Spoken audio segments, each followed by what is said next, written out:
കൃഷിവെള്ളത്തെ കൊള്ളയടിച്ച, കുടിവെള്ളത്തെ കൊള്ളയടിച്ച, മണ്ണും ജലവും മലിനമാക്കിയ cocoa കോളയെ സൃഷ്ടിക്കൂ. Cocoa കോളയെ സൃഷ്ടിക്കൂ. ഇരകൾക്ക് നഷ്ടപരിഹാരം കൊടുക്കൂ. ഇരകൾക്ക് നഷ്ടപരിഹാരം കൊടുക്കൂ.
ഡൽഹി കേന്ദ്രീകരിച്ചുകൊണ്ട് വലിയ സംഘം നിയമവിദഗ്ധരായ ആളുകൾ ഒരുമിച്ചിരുന്ന് രേഖകളെല്ലാം ശേഖരിച്ച് ഏതവസ്ഥയിലും കൊക്കക്കോള കമ്പനിയെ കോടതിയിൽ പരാജയപ്പെടുത്തുന്ന സ്റ്റേജ് വന്നപ്പോഴാണ് ഒരു വിചാരണയ്ക്ക് പോലും നിൽക്കാതെ നിയമാനുസൃതമായി ഞങ്ങൾ പിൻവാങ്ങുന്നു എന്ന് പറഞ്ഞവർ എൻ്റെ വീക്ക്നെസ് എന്താണെന്നോ എന്നിട്ട് അതിൽ കയറി പിടിക്കും, എന്നിട്ട് അതിനെ മിസ്യൂസ് ചെയ്യാനായിട്ട് ശ്രമിക്കും. അതാണ് ഈ ആളുകളൊക്കെ ചെയ്യുന്നത്. പല ആളുകളുടെയും പേഴ്സണൽ ലൈഫൊക്കെ സ്പോയിലായിട്ടുണ്ട്. അടിസ്ഥാന ജനവിഭാഗങ്ങളുള്ളതുകൊണ്ടാണ് നമ്മളിന്ന് 3 നേരം കഴിക്കുന്നത്. അതുകൊണ്ട് അവരോട് ബഹുമാനക്കുറവുള്ള ഒരു കാര്യം, അവർക്ക് വീഴ്ചയുണ്ടാകും, അവർക്ക് കുഴപ്പങ്ങളുണ്ടാകും, അവർ മദ്യപിക്കുന്നുണ്ടാവും, ശരിയാണ്. അവർക്ക് അവമതിപ്പുണ്ടാക്കുന്ന ഒരു കാര്യം നമ്മൾ പറയും. കാരണം നമ്മൾ അത്രയ്ക്ക് യോഗ്യതയൊന്നും നമുക്കില്ല.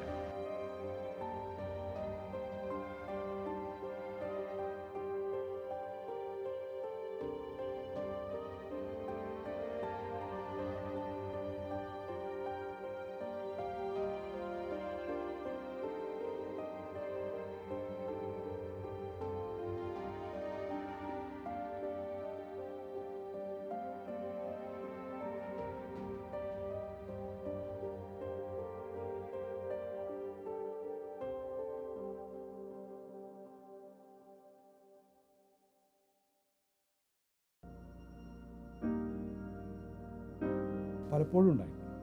അത് ഒരു സമയത്തല്ല, പല സമയങ്ങളുണ്ടായി. ഒരു സമരം തുടങ്ങി കുറച്ച് കഴിഞ്ഞപ്പം കുറച്ച് പേര് സമരമൊക്കെ അവസാനിപ്പിച്ചു എന്ന് പറഞ്ഞവർ സമരം നിർത്തിവെക്കുന്നൊരു സാഹചര്യം.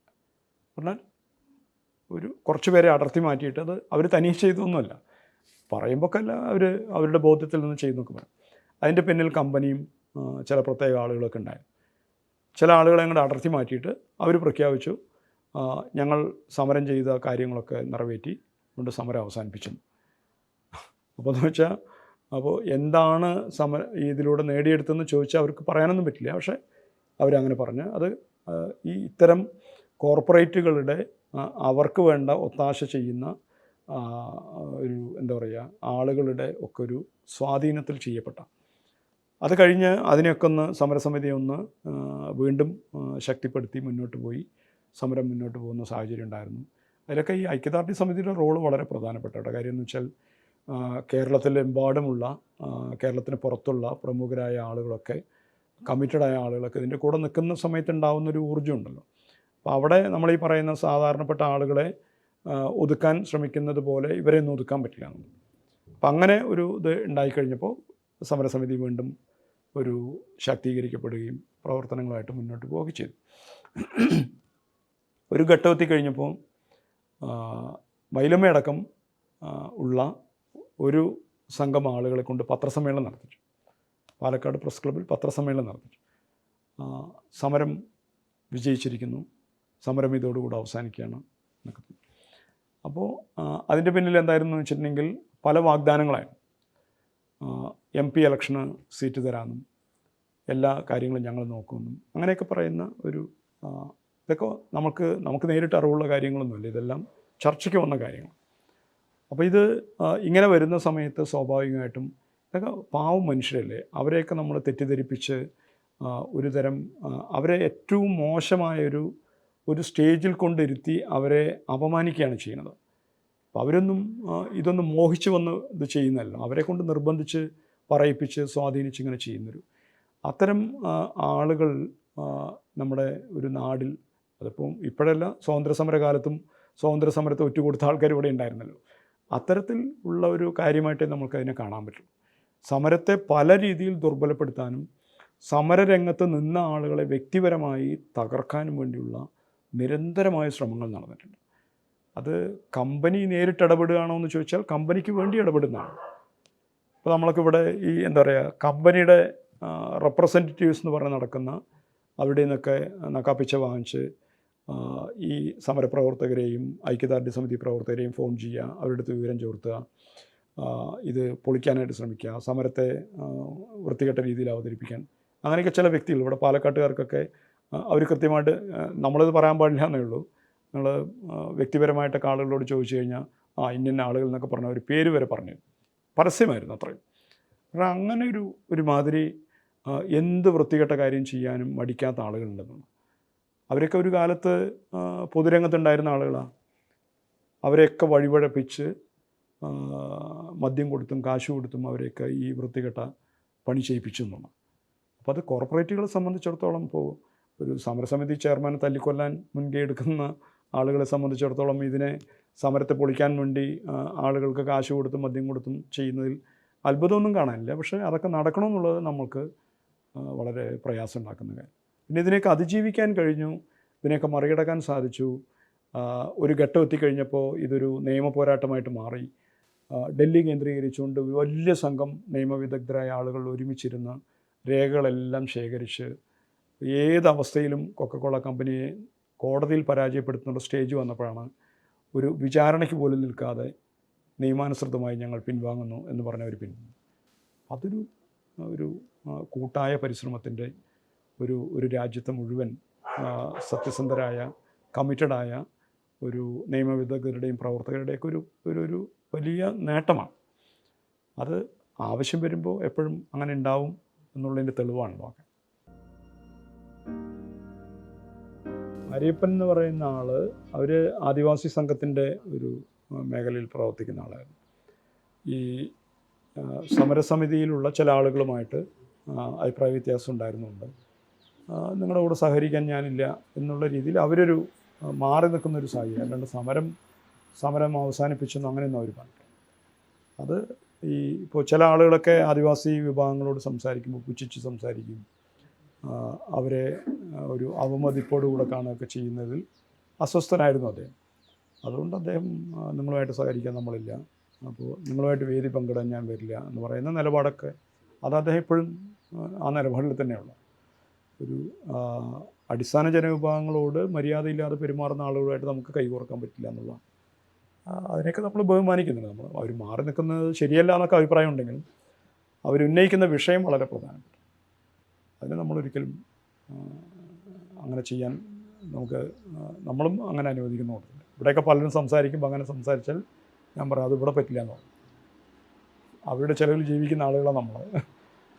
അടിസ്ഥാന ജനവിഭാഗങ്ങളുള്ളതുകൊണ്ടാണ് നമ്മളിന്ന് 3 നേരം കഴിക്കുന്നത്. അതുകൊണ്ട് അവരോട് ബഹുമാനക്കുറവുള്ള ഒരു കാര്യം, അവർക്ക് വീഴ്ചയുണ്ടാകും, അവർക്ക് കുഴപ്പങ്ങളുണ്ടാകും, അവർ മദ്യപിക്കുന്നുണ്ടാവും, ഒക്കെ ശരിയാണ്. അവർക്ക് അവമതിപ്പുണ്ടാക്കുന്നൊരു കാര്യം നമ്മൾ പറഞ്ഞു. കാരണം നമ്മൾ അത്രയ്ക്ക് യോഗ്യതയൊന്നും നമുക്കില്ല. അവരോളം ദേശസ്നേഹമോ അല്ലെങ്കിൽ ഈ ഭൂമിയോട് കരുതലോ അല്ലെങ്കിൽ ഈ മനുഷ്യ സമുദായത്തെ നിലനിർത്താൻ നമ്മളൊന്നും ചെയ്തിട്ടില്ല. അതുകൊണ്ട് അവരെയൊന്നും അവരുടെ ഭാഗത്ത് കുഴപ്പങ്ങളുണ്ടെങ്കിൽ പറയാം, അത് തിരുത്തണം എന്ന് പറയാം, പക്ഷെ അപമാനിക്കാൻ സമ്മതിക്കില്ല. ഞങ്ങളിവിടെ നിർബന്ധമുള്ള കാര്യം അടിസ്ഥാന ജനവിഭാഗങ്ങളോട് മോശമായിട്ട് പെരുമാറാൻ നമ്മളോട് സമ്മതിക്കുകയും.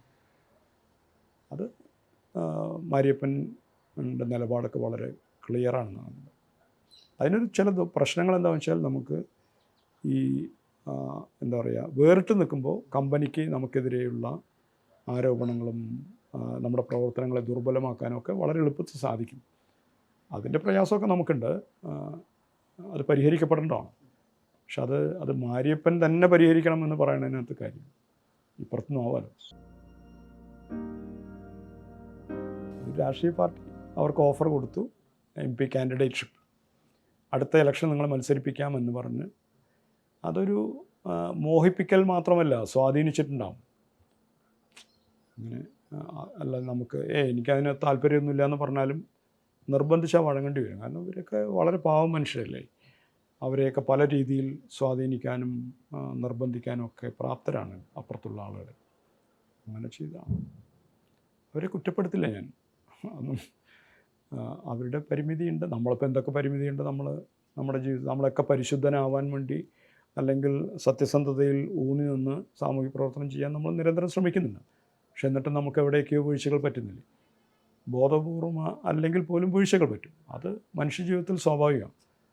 അത് എല്ലാ ആളുകൾക്കും പറ്റില്ല. അത് ബുദ്ധനാണെങ്കിലും ഗാന്ധിയാണെങ്കിലും മാർക്സ് ആണെങ്കിലും ഒക്കെ തെറ്റുപറ്റാത്തൊരു മനുഷ്യജീവിതം സാധ്യമല്ല.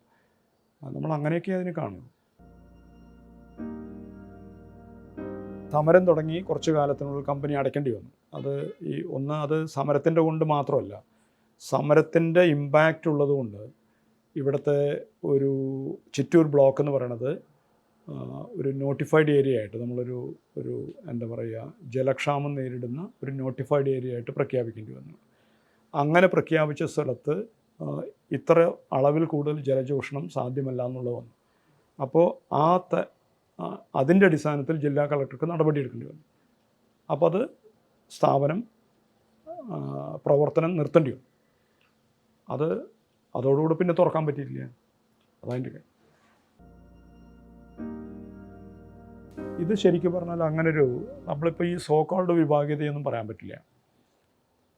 കമ്പനിക്ക് വേണ്ടി ഈ അച്ചാരം വാങ്ങിയ ആളുകളുമൊക്കെ സമരപ്രവർത്തകരെ തെറ്റിദ്ധരിപ്പിക്കുകയും അവരെ ചൂഷണം ചെയ്യാൻ ശ്രമിക്കുകയും അവരുടെ ഒരു എന്താ പറയുക പരിമിതികളെ മുതലാക്കാൻ ശ്രമിക്കുകയും ചെയ്തു എന്നേ ഞാൻ പറയുന്നു. അത്തരം കോംപ്രമൈസ് സ്റ്റോക്കുകളിൽ ഒരു പ്രധാന പങ്ക് വഹിച്ച ആളാണ് ഞാൻ. പല ആളുകളും അങ്ങോട്ടും ഇങ്ങോട്ടും പ്രശ്നം ഉണ്ടാക്കുകയും അയാളെ പുറത്താക്കണം ഇയാളെ പുറത്താക്കണം എന്നൊക്കെ പറഞ്ഞൊക്കെ വലിയ പ്രശ്നങ്ങളൊക്കെ ആവുകയൊക്കെ ചെയ്തതിൽ പല സമയങ്ങളിലും ഞാൻ ഈ ആളുകളുമായിട്ട് കോംപ്രമൈസ് സ്റ്റോക്കിനൊക്കെ ആളുകളെ ഇരുത്തി സംസാരിപ്പിക്കുന്നതിൽ പല സമയങ്ങൾ ഞാൻ ഇടപെട്ടിട്ടുണ്ട്. ഞാൻ ഇടപെടുന്നതിൻ്റെ കാര്യം എന്ന് വെച്ചാൽ നമ്മൾ ഒരു ഗാന്ധിയൻ എന്നുള്ള നിലയിൽ അല്ലെങ്കിൽ ഒരു സർവോദയ പ്രവർത്തനം എന്നുള്ള നിലയിൽ ഇടപെടുമ്പോൾ ഒരു സമാധാനത്തിൻ്റെ പക്ഷത്തു നിന്ന് ഇടപെടുമ്പോൾ സ്വീകാര്യമായതുകൊണ്ടാണ് അങ്ങനെ ചെയ്യും. അപ്പോൾ അപ്പോഴൊക്കെ എനിക്ക് തോന്നിയിട്ടുള്ള കാര്യം എന്ന് വെച്ചിട്ടുണ്ടെങ്കിൽ തെറ്റിദ്ധരിപ്പിക്കലാണ് കൂടുതലുണ്ടായത്. പിന്നെ എൻ്റെ വീക്ക്നെസ് എന്താണെന്ന് നോക്കും, എന്നിട്ട് അതിൽ കയറി പിടിക്കും, എന്നിട്ട് അതിനെ മിസ്യൂസ് ചെയ്യാനായിട്ട് ശ്രമിക്കും. അതാണ് ഈ ആളുകളൊക്കെ ചെയ്തത്. പല ആളുകളുടെയും പേഴ്സണൽ ലൈഫൊക്കെ സ്പോയിലായിട്ടുണ്ട്. അതൊക്കെ അവരുടെ കുഴപ്പം കൊണ്ടാണെന്ന് വെച്ചിട്ടുണ്ടെങ്കിൽ അവരെ കുഴപ്പത്തിലാക്കി അതിനെ നശിപ്പിച്ച അതിൻ്റെ പിന്നിൽ കമ്പനിക്ക് വലിയ റോൾ ഉണ്ടെന്നാണ് ഞാൻ വിചാരിക്കുന്നത്. കമ്പനി നേരിട്ടൊന്നുമല്ലല്ലോ ഇടപെടുന്നത്. കമ്പനിക്ക് വേണ്ടി വർക്ക് ചെയ്യുന്ന ആളുകൾ ഇങ്ങനെ ഓരോ വ്യക്തികളെയും, കാരണം എന്ന് വെച്ചാൽ ഇപ്പോൾ നിങ്ങളൊരു പ്രധാനപ്പെട്ട പങ്ക് വഹിക്കുന്ന ആളാണെന്നില്ല, നിങ്ങളുടെ ലൈഫിനെ ഒരു ത്രട്ടനിങ് കണ്ടീഷനിലേക്ക് എത്തിച്ചു കഴിഞ്ഞാൽ പിന്നെ നിങ്ങൾക്കിവിടെ ശ്രദ്ധിക്കാൻ പറ്റില്ല. അപ്പോൾ നിങ്ങൾ അതും കൊണ്ട് ഇവിടുന്നൊരു സ്ഥിതി. അങ്ങനെ പല ആളുകളുടെയും ലൈഫിനെ അവർ തകരാറിലാക്കി. അതല്ലാതെ ഇതിനകത്തൊരു വിഭാഗീയത എന്ന് പറയാൻ അങ്ങനെയൊന്നും ഇതിപ്പോൾ അത്തരം ഒരു ഇതൊന്നുമല്ല. ഒരു 100-103 സംഘടനകൾ ഈ പ്ലാച്ചിമട ഐക്യദാർഢ്യ സമിതിയിലുണ്ട്. വരുന്ന ആളുകളൊക്കെ അവരവരുടെ ഒരു നിലപാടുമായിട്ടല്ലേ വരിക. പിന്നെ ആ സംഘടനയിലുള്ള വ്യക്തികളുടെ ക്വാളിറ്റിയൊക്കെ ഇതിനകത്ത് ബാധിക്കുന്നുണ്ട്. ഇപ്പോൾ ചില ആളുകളെയൊക്കെ നമ്മൾ എല്ലാവരും കളിയാക്കുന്നൊരു വരണ്ടിട്ടോ പറയും. എന്ന് വെച്ചാൽ പരിപാടിയുടെ ഫോട്ടോ നാളെ വരാൻ സാധ്യതയുള്ള സമയത്ത് ഇടിച്ചു കയറി പുള്ളി അങ്ങനെ കയറി ഇങ്ങനെ നിൽക്കും. അപ്പോൾ ഏത് പരിപാടിയുടെ ഫോട്ടോ വന്നാലും പത്രത്തിൽ പടം വെച്ചിരിച്ചു വന്നാലും ഇവരുണ്ടാവും. അപ്പോൾ അത് ആളുകൾക്കൊക്കെ തിരിച്ചറിയാം. അപ്പോൾ ആളുകളിങ്ങനെ കളിയാക്കും ഇങ്ങനെ ഒരു സാധനമൊക്കെ പണ്ട്. അപ്പോൾ അതിങ്ങനെ അതൊക്കെ ഒരു തരം ഒരു പാവം മനുഷ്യരുടെ ഒരു ഇതാണ്. വളരെ പ്രധാനപ്പെട്ട രാഷ്ട്രീയ പാർട്ടിയിൽ പ്രവർത്തനമൊക്കെ ആയിരിക്കും. അയാളിങ്ങനെ പെരുമാറാൻ പാടില്ല എന്നൊന്നും അയാൾക്കൊരു ബോധമേ ഇല്ല. അതാണ് അതിൻ്റെ പ്രശ്നം. പിന്നെ നിങ്ങളൊന്ന് ആലോചിച്ച് നോക്കിയേ, RSSകാരുണ്ട് അതിനകത്ത്, നക്സലൈറ്റുകളുണ്ട് അതിനകത്ത്, PDPക്കാരുണ്ട് അതിനകത്ത്, SDPIക്കാരുണ്ട്, വെൽഫെയർ പാർട്ടിക്കാരുണ്ട്, സോളിഡാരിറ്റിക്കാരുണ്ട്, BJP ഉണ്ട്, കമ്മ്യൂണിസ്റ്റ് പാർട്ടിയുടെ ആളുകളുണ്ട്. ഇതൊക്കെ ഉണ്ടല്ലോ ഇതിനകത്ത്. ഈ ML പ്രസ്ഥാനത്തിന് തന്നെ എത്ര ഗ്രൂപ്പ് ഉണ്ടെന്നുള്ളത് അവർക്ക് തന്നെ വലിയ പിടിയൊന്നുമില്ല. അവരൊക്കെ ഇതിലുണ്ട്. അപ്പോൾ എന്ന് വെച്ചാൽ മുഖ്യധാര രാഷ്ട്രീയ പാർട്ടികളെക്കാൾ കൂടുതൽ ഇതിനകത്ത് കുറച്ചുകൂടെ ഒരു തെരഞ്ഞെടുപ്പ് രാഷ്ട്രീയമായിട്ട് അധികം താല്പര്യമില്ലാത്ത, എന്നാൽ അവരൊക്കെ തെരഞ്ഞെടുപ്പ് രാഷ്ട്രീയത്തിലൊക്കെ ഇടപെടുന്നുണ്ടാവും, പക്ഷെ അതിനോട് വലിയ ആഭിമുഖ്യമൊന്നും ഇല്ലാത്ത ആളുകളാണ് ഇതിനകത്ത് സജീവമായിട്ട് ഇടപെടുന്നത്. മുഖ്യധാര രാഷ്ട്രീയ പാർട്ടികളൊക്കെ പേരിന് അവരുണ്ടായിട്ടുണ്ടേ. ഈ സമരപ്പന്തലിന് നേരെ മുമ്പിൽ മൈക്ക് കെട്ടി പ്രസംഗിച്ചാണ് ഈ സമരം അന്യായമാണെന്ന് പറഞ്ഞു. എന്താണെന്ന് വെച്ചാൽ അവരുടെ പാർട്ടി നേതൃത്വം നൽകുന്ന ഗവൺമെൻറ്റല്ലേ ഈ സംവിധാനം കൊണ്ടുവന്നത്. അപ്പോൾ പിന്നെ സ്വാഭാവികമായിട്ടും അവരതിൻ്റെ പക്ഷത്തു നിന്നല്ലേ സംസാരിക്കും. അപ്പം കേരളത്തിലെ എല്ലാ ട്രേഡ് യൂണിയനുകളും കമ്പനിക്കകത്തുണ്ടായിരുന്നു.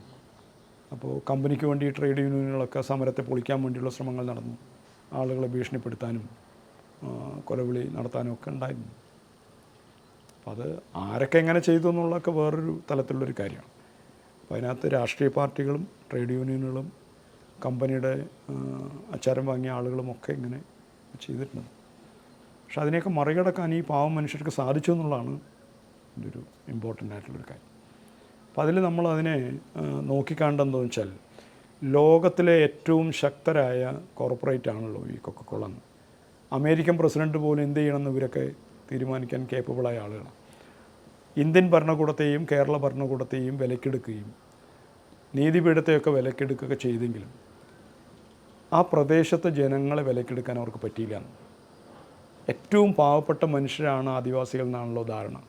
നിരക്ഷരരായ, സാമ്പത്തിക ശേഷിയില്ലാത്ത, അധികാര സംവിധാനങ്ങളിലൊന്നും പങ്കുപറ്റാത്ത, ഗ്രാമസഭയിൽ പോലും പോയി കാര്യം പറയാൻ ശേഷിയില്ലാത്ത ആളുകൾ. ഇപ്പോൾ ലോകത്തിലെ ഏറ്റവും ശക്തനായ ആളുകളെ ഏറ്റവും സാധാരണക്കാരായ, ഏറ്റവും താഴെത്തട്ടിലുള്ള ആളുകൾ പരാജയപ്പെടുത്തി എന്നുള്ളതാണ് എൻ്റെ ഈ സമരത്തിൻ്റെ ഒരു പ്രത്യേകതയായിട്ട് കാണും. അത് ജനശക്തിക്ക് മുമ്പിൽ എത്ര വലിയ ആളും വീണു. അതാണ് അതിൻ്റെ ജനാധിപത്യത്തിൻ്റെ ഏറ്റവും നല്ല മോഡലാണ്, ഏറ്റവും നല്ല ഉദാഹരണമാണ് പ്ലാച്ചിമട സമരം. അത് നമ്മൾ വിചാരിക്കുന്ന പോലെ പാർലമെൻറ്റ് ഇലക്ഷനിലും പഞ്ചായത്ത് ഇലക്ഷനിലും കാണുന്ന ജനാധിപത്യമല്ല. ഇത് ജനങ്ങളുടെ അധികാരത്തെ ഉപയോഗിക്കാനുള്ള ഒരു ആർജവം ഉണ്ടാവുന്ന സമയത്ത് എല്ലാ ഭരണകൂടങ്ങളും എല്ലാ സാമ്പത്തിക ശക്തികളും വീണു. നമ്മൾ ഇവിടെയല്ല, എല്ലായിടത്തും പല സമയങ്ങളിലും അത് കണ്ടിട്ടുള്ളതാണ്.